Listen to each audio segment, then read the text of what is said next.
In our society, inventions are not always specific. The wheel is a great example of such an invention. Drive a car on the interstate, flatten out dough to make a pastry, create unimaginable wonders.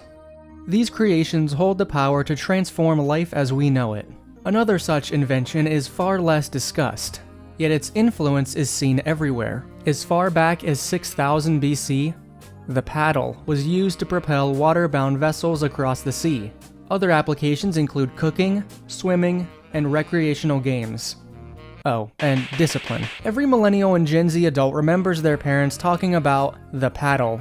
You talked in class? Smacked on the ass. You said a swear word? You got the paddle. Paddles were often used as a means to discipline our parents' generation, a method that seems cruel by our modern standards. Thank goodness our parents put a stop to that trauma. If you were spanked by your parents as a form of punishment, you're likely a well-trained individual. And yes, I mean trained. You never acted up again. You do exactly what your parents and educators say without question. Your mistakes, your learning opportunities, are punished severely. Because he's been a bad boy, we're gonna spank that ass! Hell yeah! We're gonna spank that ass! But you grew out of it, right? You moved on. There's no way an experience like that would shape you in your adult life.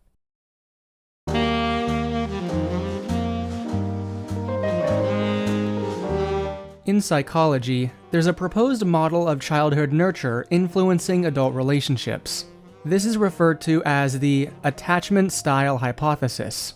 The way you were raised significantly affects how you form friendships and partnerships over the course of your life. Even if you're not thinking about your childhood on a day-to-day basis, its effects are still felt decades later on a subconscious level. Let me ask you this. How do you respond to a crisis? A death in the family? An abusive partner? Or do you just have trouble meeting new people? Today, we take aim at attachment styles. How do I know which style I belong to? By knowing, can this affect my efforts to find a date? Is any of this even real? All of those answers and more in this video.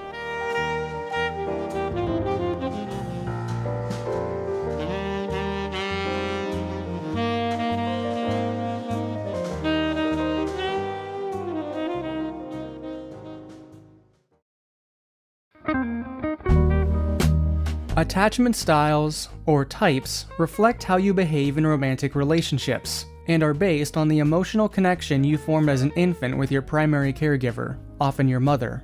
According to attachment theory, pioneered by British psychiatrist John Bowlby and American psychologist Mary Ainsworth, the quality of the bonding you experienced during this first relationship often determines how well you can relate to other people and respond to intimacy throughout life. That is from helpguide.org.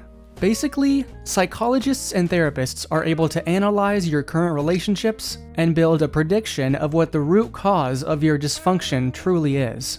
In many cases, this dysfunction stems from how you were parented as a child. If your primary caregiver made you feel safe, if they listened to your problems without dismissing them, you likely grew up to have very secure relationships. You're emotionally intelligent, and you can handle criticism.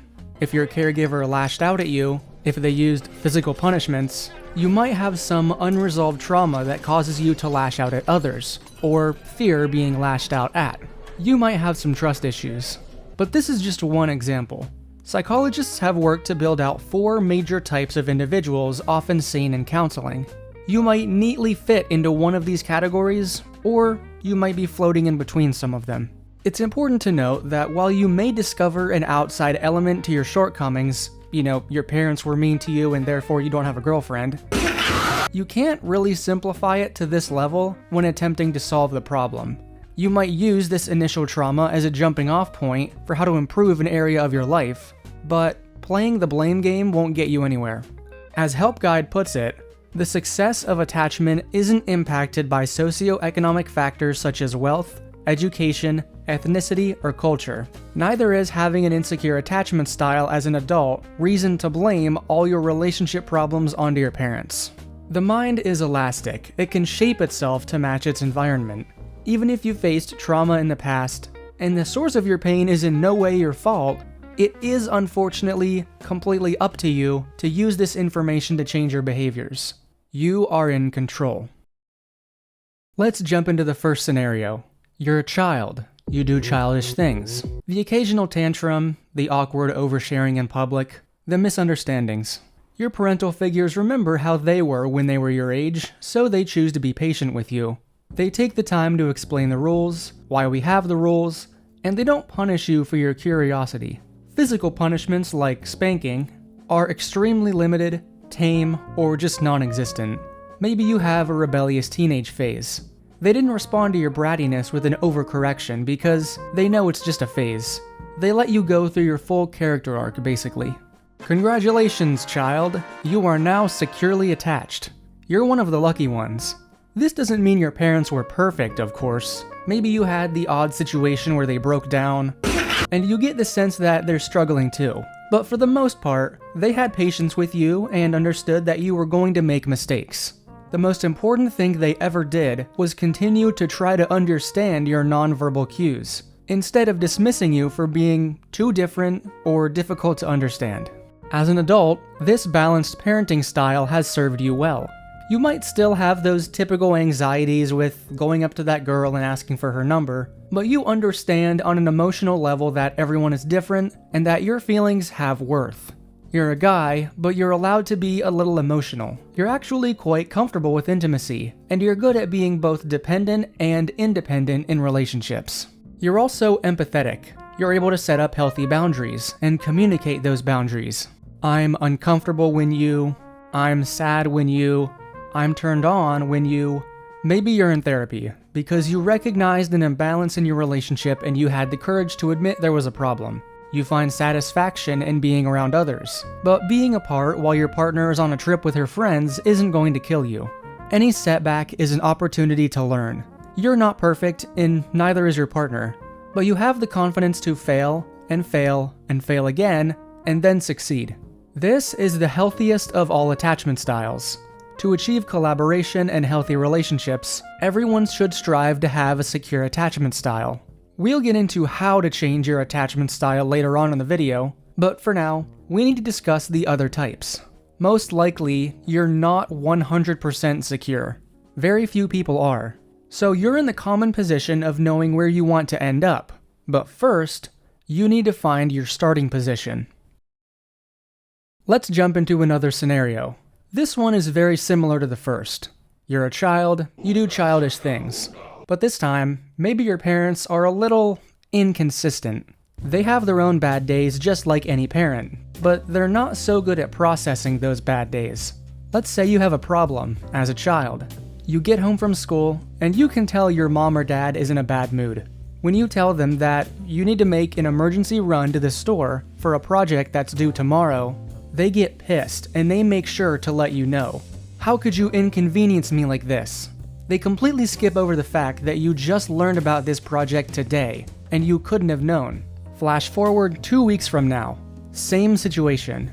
You find out you need to make an emergency run to Walmart. You remember how angry they were last time, but nevertheless, you tell your mom.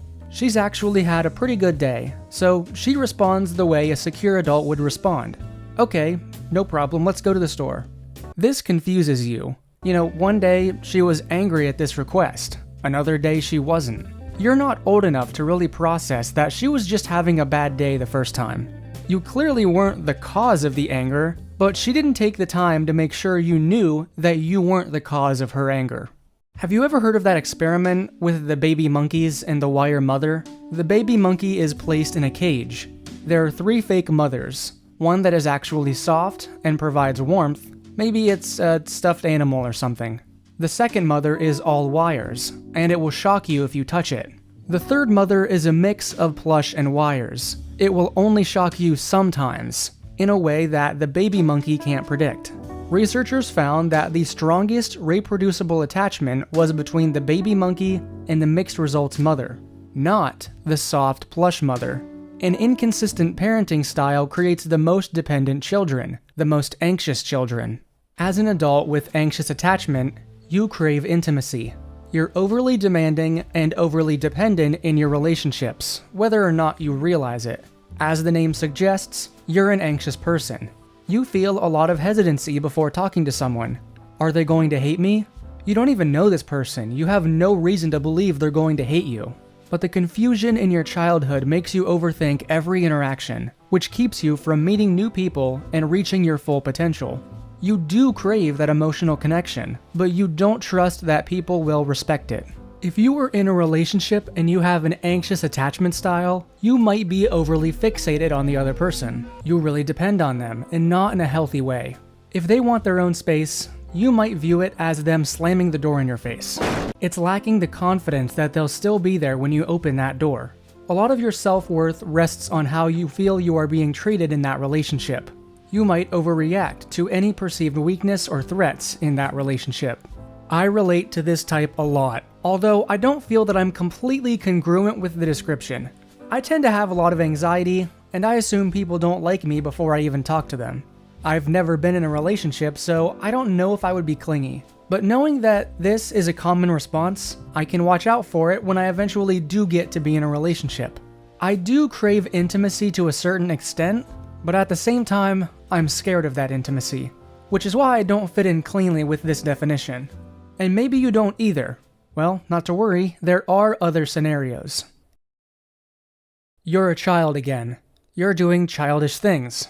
But this time, no one is there to help you. No one cares. You were forced to emotionally distance yourself and self-soothe. Take care of your own problems. You had to come up with your own techniques of telling yourself that you'll be okay. You learned that intimacy was a waste of time, and the only person that you could count on was yourself. You rarely asked for help, because it never came anyway. Deep down, you're incredibly lonely, but admitting that would make you vulnerable. After all, you've gotten this far without help, so asking for help clearly isn't the answer. As an adult, you're very self-sufficient. To the outside world, you're one of the strongest-willed people they've met. You're perfectly capable of doing it all on your own. Well, maybe you are. Or maybe you would like some companionship, but just don't want to admit it. When people say they had strict parents, this is usually where they end up as a result. They were never helped with anything emotional, so they learn to take those emotions and stuff them down deep. They might seem detached from their close relationships, if they have any at all. They're very avoidant. Instead of craving intimacy, avoidant adults do the complete opposite and reject it. They're so wary of closeness with others that it's treated as a disease. They'd rather not have to rely on other people. They can have other people rely on them, but they have to appear overly strong and never weak. Never rely on anyone else. A lot of Boomer and Gen X dads are avoidant attached. Their father never listened to how they felt, and they learned to neglect their own emotions. A lot of them grew up during hard times, where people just didn't feel sorry for you. They went to work, and that was it. Can't let my wife know how terrified I am of screwing up, so I'll just work and pretend that it's all okay. This cycle is really difficult to get out of because it's often excused by saying, he's just selfless, willing to sacrifice anything to provide for others. Unfortunately, he doesn't realize that he's also sacrificing any real emotional connection with his son. He may even perceive any emotions in his son as a weakness and try to beat it out of him. And so, the cycle continues. But the dads aren't the only version of this that you tend to see. Avoidant attached people are often put off by intimacy, yes, but that doesn't mean they hate sex. They just hate the good parts of sex, the foreplay and the emotions. That's right, people who sleep around also tend to be avoidant attached. They like the immediate pleasures that come with the penetration, but the actual sex part of sex is minimized because they feel it will make them look too vulnerable. I do have the opinion that people approach sex differently, and you should be allowed to sleep around if you want to, but if it's to cover up an emotional imbalance, that's not good. Our final scenario is not a pretty one. You're a child, you do childish things. In response, your parent hits you. They might have a sliver of love for you on an unconditional level, but their response to your cries is to unload their trauma onto you. They're erratic, and it causes you to fear them. Your parents may also have been confused themselves. They desire intimacy, but they also fear it. As a child, you grew up feeling totally unworthy of love and respect. You're broken, down to your core. Worse, you never learned any techniques for self-soothing. You have a dependency on the world, but you also fear it. If you experienced abuse as a child, you're more likely to repeat it. because that sort of became your default state. It's everything you know, so it's what you repeat. You have fearful attachment, and to you, it's just completely normal. As an adult in an adult relationship, you swing between intense love and intense hate for your partner. You may try to manipulate them. You're paranoid about them. You're just as hard on yourself as you are on others. Like the avoidant attached, this creates a cycle that is very hard to break. If a child experiences abuse, they are likely to repeat the cycle. That's why getting help for your unresolved trauma is so important. It helps not only you, but any future children or grandchildren you may have. There's no sugarcoating it. The fearfully attached can often turn out to be the scariest individuals, and the ones most at risk for depression and substance abuse. Why do parents do this? Well, why are any of us human? People aren't perfect. We can't excuse these kinds of behaviors, especially abuse, but remember there's still a lot of stigma surrounding the idea of going to a therapist. Maybe your parents just weren't very good at it. Parenting is hard, and the world changes so fast, it's unreasonable to expect parents to be perfect. Maybe your parents had their own traumas that made them unable to communicate effectively. Maybe you had divorced parents, which made parenting you much harder. The point is, everyone has their own problems that they're trying to deal with on a daily basis, and it's unfair to blame them for not doing it completely right. Because here's the thing about the secure attachment style. It may be somewhat common, but it is really, really difficult to achieve. To play it perfectly, to create an environment with just a right amount of empathy, companionship, discipline, and independence. It's good to identify the source of your trauma, but don't let it stop you from healing. There will be some people who watch this video and use it as an excuse to give up. I'm anxious avoidant, that's what's wrong with me. It's not up to me to fix it, it's on my parents. It's not. It is up to you. Even in the extreme cases of abuse, it is up to you to take that leap, cut them out of your life, if necessary. Some of you might be confused by my sudden change of tone there. It almost sounds like I'm victim blaming.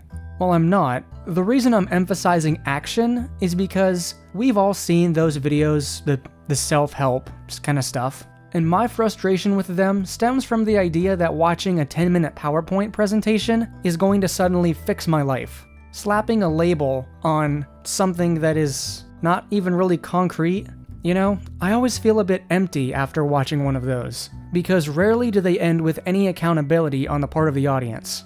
Sure, you want to stop blaming yourself, and you want to stop being so hard on yourself. But if you want to see change, you're going to have to be the one to make the change. In order to make this change, we have to analyze how these insecure attachments affect our lives. There's several different hypotheses out there, because the field of psychology is always changing. The first of these is the continuity hypothesis. This states that the behavioral attachment system does not conclude after childhood, which you might have assumed. It's active throughout your lifespan. Your environment continues to have a tangible effect on how you see the world. These patterns of behavior might begin in childhood, but they continue to happen well into your adult life. Why? It could be because you naturally seek out an environment that you're familiar with. Let's say you've identified yourself as anxious avoidant. You're anxious, you crave intimacy, and you're afraid of the relationship exploding. This is the reality for you, and you might seek out people who think like you do. Not only are you anxious attached, but so are your friends. According to the continuity hypothesis, experiences with childhood attachment figures are retained over time and used to guide perceptions of the social world and future interactions with others. Now, the generational hypothesis is the result of what we've observed in those who are avoidant attached. Attachment styles might be transmitted through the generations. They carry over. The nature of being a child means you mimic your parents. You learn how to navigate the world by watching them. And if they're having a bad time navigating the world themselves, you're going to copy those bad behaviors. Bad templates make bad copies. There's also the nature of these behaviors being cyclical. Avoidant fathers attempt to raise emotionally distant sons because they perceive feelings as weaknesses that need to be extinguished. In this case, behaviors are passed down not by the child being unintentionally shaped by the world, but by the world intentionally trying to shape the child. Both are reasons these behaviors are so hard to shake. Both of these hypotheses, the continuity and generational ways of thinking, are constructed from something called the internal working model. Here's how it works. It begins as a mental and emotional representation of the infant's first relationship, and that interaction becomes a template that the child will apply to every situation moving forward. Some believe these templates are very simple. My parents were mean to me, which must be the default state of the world. I must have to be mean to other people as an adult. But others think these internal models are more complex, with rules for engagement based on thousands of possible interactions you might have with someone. With that first childhood interaction acting as more of a rough outline for your decision making. Some believe that your familial bonds operate by an entirely different schema than your romantic relationships, and that these connections are loose at best. What's important to take away from all of this is that, while, yes, your parents and their parenting style continues to shape you as you mature into an independent and capable adult, remember that it is possible to break those bonds and reformat your brain to give you the results that you want. You can have those healthy relationships. You can become securely attached if you work hard at it. Here's a few ways to change your attachment style. Now, changing this thing is not easy. However, it is possible. You can go from secure to insecure if a child unexpectedly loses one of their parents. It can also become more secure, which is what we want, and that is called earned secure attachment. It's possible mainly through therapy. But if you don't have access to a therapist, there are still some exercises you can try. Through these repeated exercises, you can rewire your brain to trust people again. Number 1. Nonverbal communications. These are always slept on when we're talking about relationships. Even if you aren't aware of it, you're constantly giving off signals through your body language. You're also picking up signals from other people. If someone looks relaxed, for example, you might feel more comfortable approaching them. You don't consciously think, oh, their shoulders are down, their eyes are half closed, they must be relaxed. No, your brain does the heavy lifting for you. To improve your own nonverbal communication, practice being fully aware in the moment. When you listen to someone else talk, don't be thinking about what you're going to say next. Just listen to their words and pay attention to what their body is telling you. You might pick up on details you would have otherwise missed. You also need to recognize your own stress levels. When you're overly stressed, you misread signals from others. Every little flinch will look like a slap when you're on edge. The next time you're stressed and have to make an important decision, if you can, remove yourself from the situation. You need to come back to this decision when you've calmed down. Number 2, boost your emotional intelligence. Increase your intelligence? Emotional intelligence is the ability to understand your in-the-moment feelings and use them in a healthy way. This might involve removing bias from your decision-making. Do I really want to act this way, or is this being caused by someone else? When you slow down and really analyze why you're acting the way you are, you start to be able to communicate those emotions verbally. A more emotionally intelligent husband will say to his wife, "Hey, I've just had a bad day today, and I'd like to be alone for a few hours so I can cool off. I'm sorry if I snap at you, I don't mean to."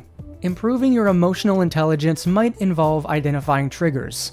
Does hearing this sound make me irrationally angry? Because let's be honest, everybody has that one sound that drives them up a wall. It's okay to have a pet peeve. You just need to confirm what it is and communicate this with the people around you. Number 3, develop relationships with people who are securely attached already. If you're single and still watching this video, you can seek out a relationship with intention. You know you're looking for someone who seems secure themselves. This goes for romantic relationships as well as friendships. As people, we often mimic the behaviors and language patterns of those around us. If you surround yourself with good people, you will become a good person. Basically, anything you can do to begin to trust people again will move you closer to becoming securely attached. It really is all about trust.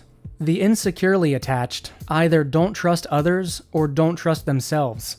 It's hard to trust people in a world like this, but it has to be done in order to move forward. There's one last hypothesis I want to cover, the father hypothesis. For this section, I'm just going to read this article to you. A study published in Frontiers in Psychology in August 2021 found that paternal avoidance negatively predicts the attachments of their children, with harsh parenting from fathers having a more negative impact on their children when compared to the effects of maternal harsh parenting. Basically, if a father parents his children badly, that has more of a negative effect than if the mother parents their children badly. According to a study published in the American Journal of Men's Health in December 2021, the anger of fathers tends to be associated with anxious father-child attachment and the anxiety levels of their children. Researchers analyzed surveys from over 900 pairs of fathers and their adolescents, and found that paternal adult attachment avoidance had an impact on adolescent anxiety. Behavioral health medical director at Community Health of South Florida, Inc., psychiatrist Howard Pratt D.O. says, "The secure attachment style is the ideal and represents fathers who are in control of their emotions and able to recognize when things are bothering them. They will seek support from those close to them when they need it, and they will also offer support when they see people they are close to who are not doing well. They basically provide positive and constructive support to their children and to others." With the anxious type, Dr. Pratt notes how these people may alienate those close to them, as they tend to have a negative self-image. They want to be close to people, but they feel that people close to them will leave them, and so engage in people-pleasing behaviors, he says. Those with the avoidant dismissive attachment style have negative views of people. They seek independence, and can sometimes be uncomfortable with closeness and emotional intimacy. When you have an anxious father, they are more likely to overreact, and they can be more controlling and interfere with their children's lives. This can lead to conflict, particularly in adolescence. With the avoidant type, Dr. Pratt notes that fathers are more likely to ignore their child's needs. Fathers with anxious and avoidant attachment styles are more likely to have anxious children, he says. Dr. Pratt highlights that no person fits 100% into one of those attachment styles, so fathers may find themselves slipping into one or another of these styles without noticing, but loved ones may feel the shifts. To reach the goal of being a secure father, it's all about being aware of your emotions and making sure you're doing what is best for your child, which does include taking care of your own mental health. It's important to look at things from different lenses, particularly the child's lenses, and understand that if you're speaking to a child, they may not be able to discern the difference between you being upset with them and you not loving them. It's crucial to establish a relationship with stable attachment from early on. Dr. Pratt notes that children need to understand that they are loved even when being corrected. Children of parents who are adaptable and in touch with their own emotions do better. Another researcher concludes this by saying, "Children may learn the mistakes of their fathers and make every effort possible to break the cycle." As a man, I know that I'm sort of predisposed to disregarding my emotions, but it's so important to remember what this is all for. Go to therapy. Talk to your girlfriend. Become the emotionally intelligent man that we all know you can be. We're not spanking our kids with paddles. We're the generation who has taken a symbol of discipline such as the paddle and turned it into something different and something pleasurable rather than frightening. Sure, parenting is hard, and no parent is ever perfect, but it's up to you to break the cycle. Thank you for watching. I love you all. Good night.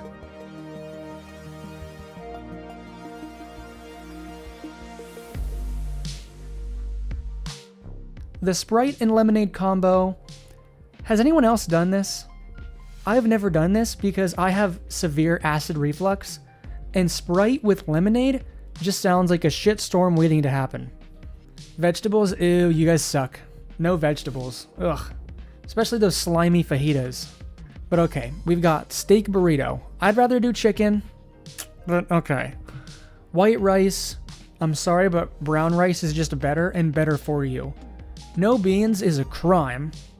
It's not like the worst thing in the world, but I don't like that you have just steak and rice and no beans. You've got lettuce, sour cream, pretty good, mild and hot salsas. The thing is, if you have a burrito and it's just rice, and then you have a bunch of like liquids, that's gonna be a drippy burrito. Yeah, I get it, rice like absorbs liquids well. That's why Chipotle orders are always so heavy, because they're soggy rice basically at the end of the day. But for a burrito, I would recommend you double wrap this one, because you've got a lot of liquids, sour cream, and then 2 salsas. And then no beans to absorb that. That's not good.